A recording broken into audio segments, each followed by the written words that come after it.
నమస్తే, SMS 717 టీవీకి స్వాగతం. మానవత్వం చాటుకున్న సూర్య చారిటబుల్ ట్రస్ట్ శ్రీ సత్యసాయి జిల్లా అమడుగురు మండలం మహమ్మదాబాద్ గ్రామంలో సూర్య చారిటబుల్ నిర్వహిస్తున్న లక్ష్మీదేవి నవంబర్ 28వ తేదీన కదిరి ఏరియా ప్రభుత్వ ఆసుపత్రిలో సదరం క్యాంపు నిర్వహిస్తున్నారని అక్కడికి విచ్చేసిన వారికి భోజనం 150 మందికి ఏర్పాటు చేశారు.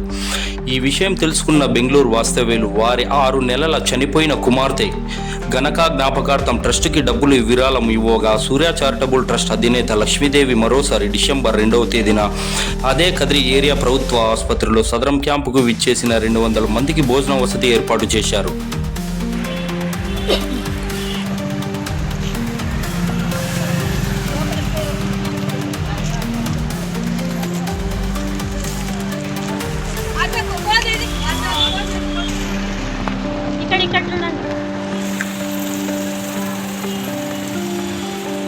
ఇప్పించుకుంటా